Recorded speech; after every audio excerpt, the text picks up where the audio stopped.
Hello, my name is Steve Ma, and I am a sophomore at Middlesex School in Concord, Massachusetts. What we see here is the user being greeted by a logo animation link into the setup interface, and also just telling about link in general. Link wants to help the user understand more about ASL alphabet and also, in general, to bridge the communication gap between non-signers and signers. I designed Link to be this friendly, intimate, jumpy little figure who would also, in the translation features, help give suggestions for more precise and to help users learn how to make more precise hand poses for the ASL letters.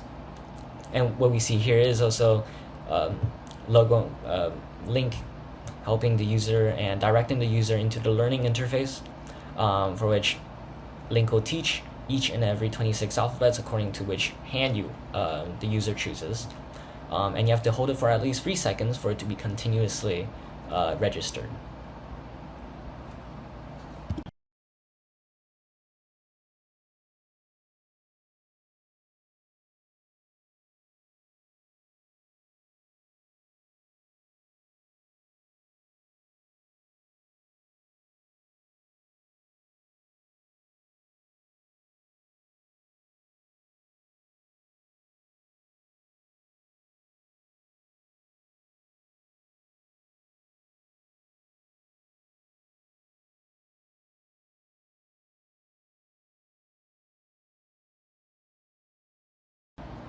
And here we can see the session highlights. Here we now return to the main menu view. It is a simple sliding menu where you can see these cards that display the various modes. There are 3 modes. We have sentence practice, live, and also learning, which we were just in. You can continue to learn if you just tap into it. Let's try sentence practice. Sentence practice uses the on-device system language model to generate simple phrases like green leaf or loud sun or some sort, might be even funny, and to allow the user to have these practice exercises and also to examine their memory and to reinforce hand-sign memory also.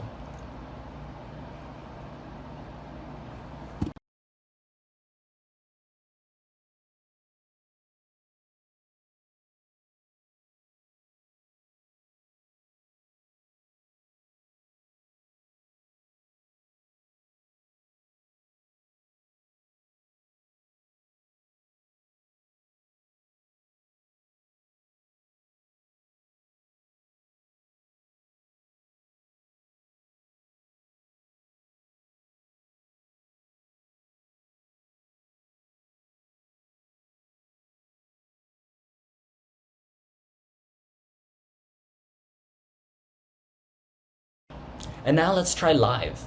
Live is probably the most important feature I designed, as it offers both live translation by querying the on-device system language model actively once your hand is out of range, and also it provides emojis, which I think is quite a creative way to demonstrate emotional conveyal, as when I discussed with Liu Peng or some of the hard of hearing workers in Beijing, is that they really want they can type, but it's also about emotional expression and how to convey more of this human side, because text sometimes might be a little bit upfront and commands might seem a little bit rude, but in general they don't mean it that way, and I want to provide at least even maybe a rough conjecture of what might be a good way to mitigate this hindrance in communication, and I think it is a viable solution.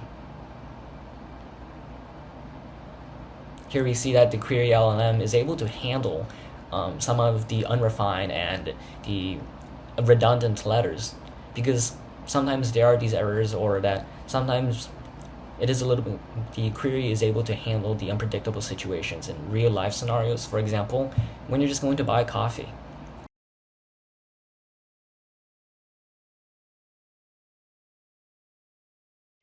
Thank you for watching this video and also considering my app.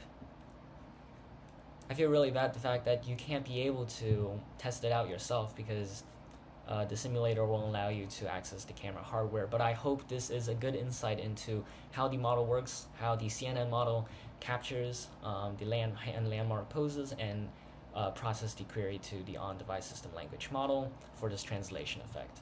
I sincerely hope that this is at least a very Hello. brief step, but one step towards a more connected future. Thank you for your consideration. Have a good day.